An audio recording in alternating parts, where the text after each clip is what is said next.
Наташа Стојанова, мајка на 2 деца, ќерката мажена во Словенија, а синот Андри е 20-годишно момче со посебни потреби, кој заради повредите кои ги добил при породувањето, останал во количка. Стојанова целиот свој живот комплетно го посветува на Андри и заеднички со сопругот Зоранчо Стојанов се грижат за нивното дете со церебрална парализа, која не може да оди и поради тоа има специјални потреби и сам не може да функционира.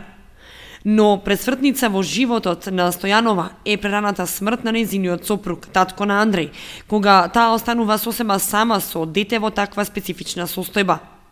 Во најтешките моменти од својот живот утеха бара кај Бог и отците од Лесновскиот манастир. Силата да продолжам понатаму ми даде најмногу отец Дамаскин. Нивното залагање, нивната работа, нивната духовна поддршка беше многу голема. Значи, јас можам да кажем дека скоро 6 месеци не знаев ништо, нити што се дешава со мене, нити со моје дете, нити можев да се снајдам, значи, бев тотално изгубена. Некој момент, цело тоа време, мислам, работеа они со нас, духовно бевме нон-стоп за Лесново, нивната поддршка, нивните разговори за мене многу значеа. Сванав дека сум сама и мајка и татко и дека морам да на некој начин да се соземам за да можам да се грижам најпрво за Андре. У една прилика отец Дамаскин со едни зборови кога сакаше да ме охрабри ми рече дека сестро не се плаши, Господ праќа луѓе, не верував у тоа, да испадна така. Имаме една мала армија од 2-3 жени, што во зградата ми многу помагат, у смисол на Андреј. Јас немам помош од институци, нема на кој Андреј да го ставам. Жените што ги наоѓав да ми го причуват, кошта, добро кошта. Значи, ќе испадне дека јас треба да работам само за да плаќам некој да ми го чува детето. Никако пробавме, морам тоа да го кажам, Андреј го следуваше пензија од татко му. Тука ни довме на многу пречки. Да се платат скапи лекови, операции, чести патувања до главниот град со скромната пензија која ја зема Андреј наследена од татко му е скоро невозможно. Наташа се снаоѓа со работа да чисти, а дополнителни минимални средства зема и од својата рачна изработка да шие и плете.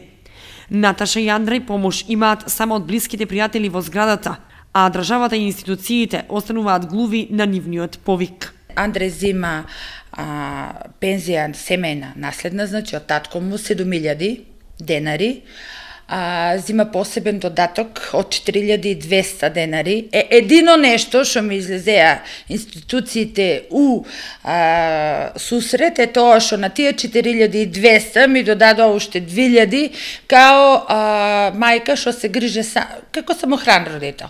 Така да он сега зима 6.000 денари. Само за лекови давам околу 6 до 7.000 денари, значи целата пензија негова оде за тие негови редовни лекарства, што мора редовно да ги пие.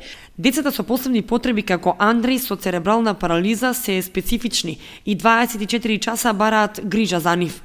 Не можат да зборуваат, ниту пак да ги извршуваат основните секојдневни физиолошки потреби.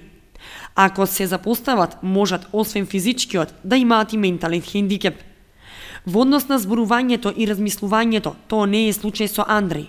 Благодарение на упорноста и трудот кој мајката Наташа ги дава постојано, Андреј е паметно момче кое може да зборува, да чита, а се труди да истражува и во делот на медицината, областите кои него најмногу го засегаат, неврологијата и ортопедијата. Комуникацијата на Наташа и Андреј со лекарите е на високо ниво, посебно со професор Чепреганов и професор Божиновски, кои му се најпотребни во моментов. Покрај тоа што Андреј постојано чита и истражува, интересно е дека тоа што ќе го истражи го пишува на компјутер како негов заклучок. Најблагодарен е на лекарите, но посебно на неговата мајка Наташа, која му помогна да биде она што е сега. Галена, значи, благодарност на мојата мајка, што успеав јас да дојдам до ова ниво, бидејќи таа многу се потрудила јас да прозборам и таа многу се потруди да ме научи да читам и пишувам и да станам свој човек. И покрај направените бројни операции, Андри наскоро ќе биде изложен на повторна операција која му е најпотребна во моментов.